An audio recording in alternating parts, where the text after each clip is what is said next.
Today I'm going to be doing a review of the Gamesir X5s Bluetooth controller.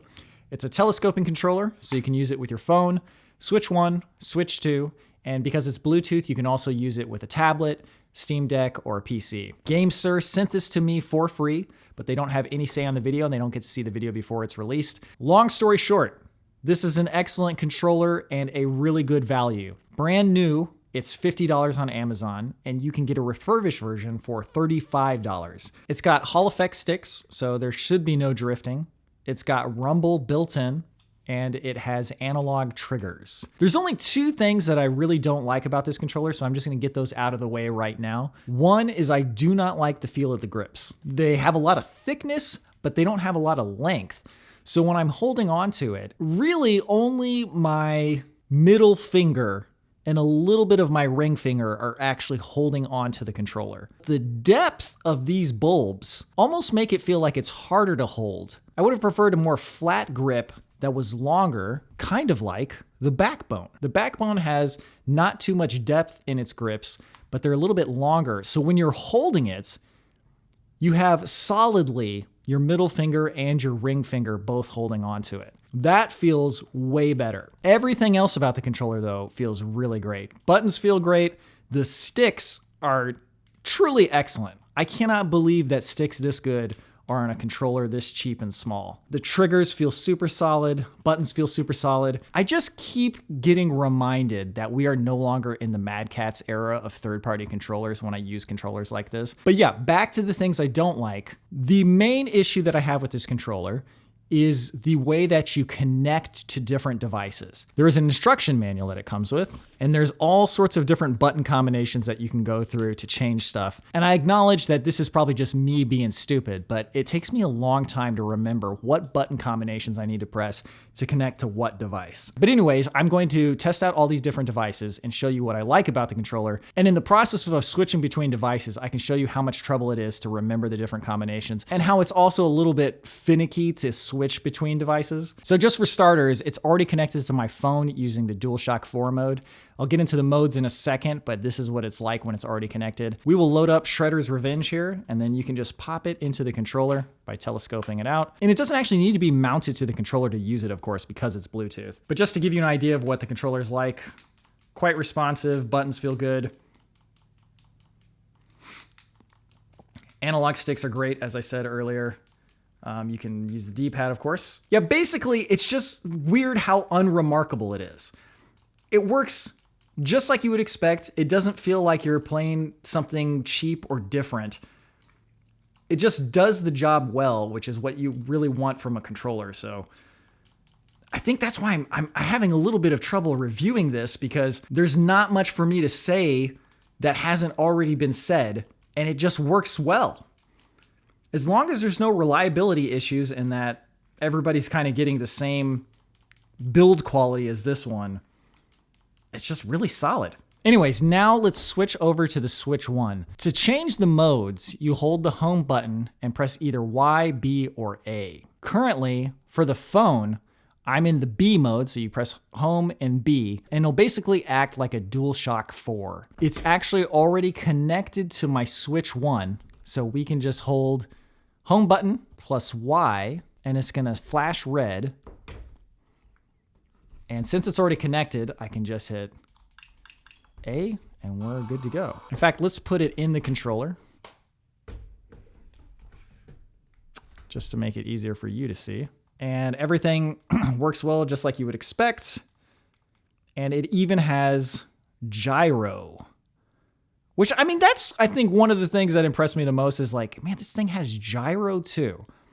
It really is not missing anything that a normal controller would have. I think one thing that everybody's concerned about with a Bluetooth controller is latency. And the game that I always use to test is Theater Rhythm. And basically, if I can play a rhythm game and basically play it like it's a normal controller, I feel like that is adequate for the Bluetooth latency.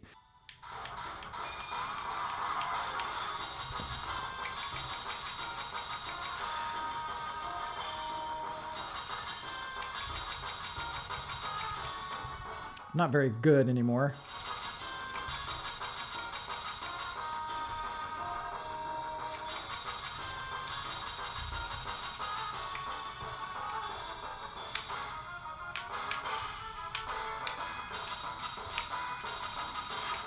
Okay, but you get the idea. So the latency, perfectly adequate for a rhythm game, and that's good enough for me. So one interesting thing with the controllers, you can actually swap A and B and X and Y. So right now, if I go to language and menu volume and press A, it goes in, and then I can press B to go back out. But if you hold the M button and the A button, and you wait until the controller does a very light vibration, now A is over here, and B is right here. And you can actually swap the buttons. It comes with a little tweezers, but I seem to have lost them. So I'm not sure what you would do if you don't have the tweezers. Yeah, you can just kind of pull them out. I think, yeah. You can pull them out and then you can swap them. So that way, if you're playing on your phone, you want it to be like Xbox style like it is right now, you can do that. And if you switch over to the Switch, you can swap these back and then make them Switch style. And obviously, if you switch the letters, it doesn't change what the button actually does. Like you have to do that software flip. You can't just change those, but this is more to help you. The controller works with the Switch 2. You wouldn't think that it'd be big enough to fit the Switch 2, but it definitely fits. It telescopes quite far. And it works really well. Now, this is where the complaint of how hard it is to switch back and forth between controllers comes in. Switching from Switch 1 and Switch 2, I actually don't think is that bad, but we'll test it. So now we're still on Switch mode, but we need to sync it to the Switch 2. You hold the sync button here. And now it rapidly blinks. And then you should just be able to hit L and R. Yeah, okay, then that worked. That was great. So yeah, switching back and forth between Switch 1 and Switch 2, not so bad. In fact, we can just do it again so you can see. So now we put the Switch 1 back in. We're going to hold the sync button.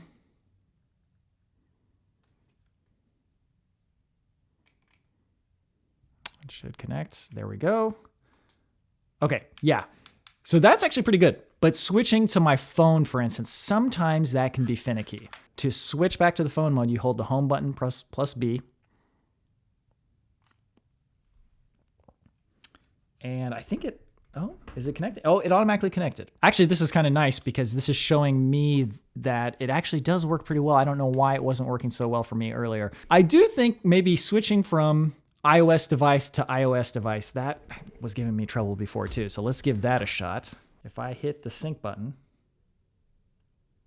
we're going to see what happens. Okay, DualShock 4 is listed right there. Oh, and it connected. We'll try one more time with the Steam Deck. This was the Gamesir. Last I registered it. Go to add device. All right, what happens if I just hold this?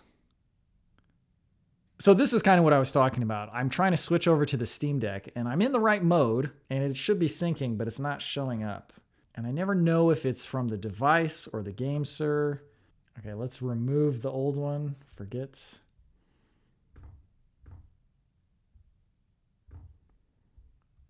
Okay, so now it's available.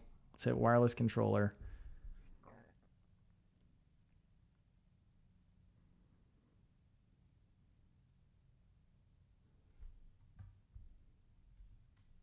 Okay, it's not connecting.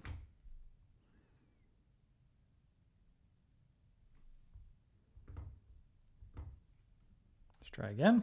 That didn't work.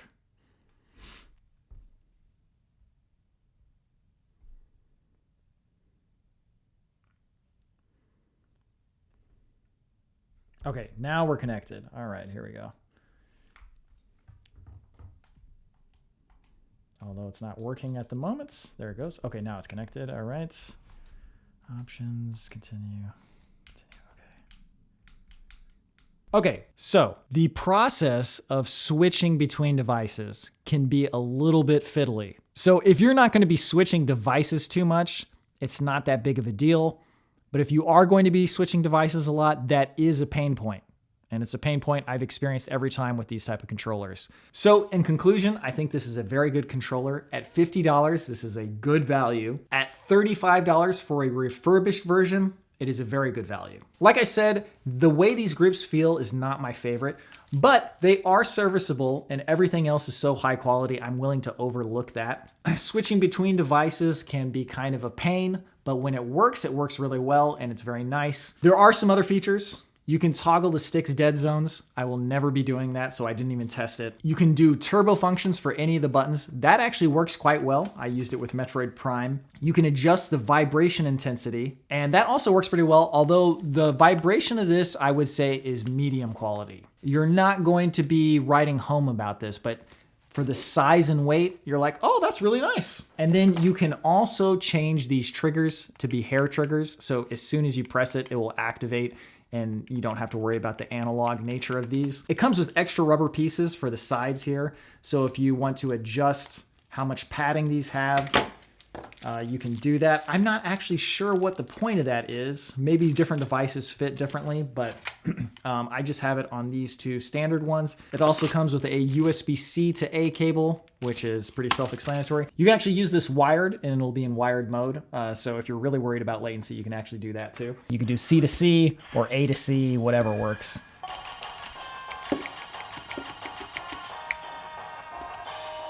Okay, finally, they also sent over the X5 Thermoelectric cooler. This is a little accessory that you can clip onto the back of the controller. And there's a little thermal pad here. And when you hook up your phone, this either needs to be plugged in with USB or you use the battery that's included, snap it on here. And it acts as a little cooler for your phone. I feel like modern phones are usually efficient enough, like you don't really need to use it anymore. But if you're playing like a modern game, like a Genshin Impact on an older phone, maybe you need a cooler like this. But I would personally never use it because it adds a ton of bulk, it adds a lot of weight, and it's loud. And then there's multiple speeds too. That's second speed. And then top speed's not that much different. Yeah, but even the lowest speed is pretty high. But this is a very interesting technology because when you touch this, it is extremely cold. And it gets cold like immediately.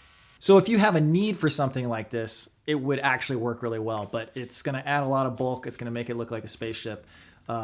Not really for me. Anyway, great controller, very feature rich. I wish the grips were better. I wish that the Bluetooth connections were a little bit easier to manage. Like, what if there was like a switch on the back that was like profile 1, profile 2, profile 3, profile 4, and then you could just have 4 different systems, each connected to a different profile. And all you had to do was physically switch something. No more doing like weird button combinations and then hitting the sync button and then like removing the Bluetooth from one of the devices. And oh man, I really don't enjoy that. Super nice controller. I can recommend it. It's not too expensive. I don't think you'll be disappointed. Okay, thanks for watching. I hope that was helpful. Hopefully I covered everything that you wanted to know, but there's so many reviews of this controller already. I feel like other people have covered it quite well. But yeah, thanks again for watching. See you in the next one.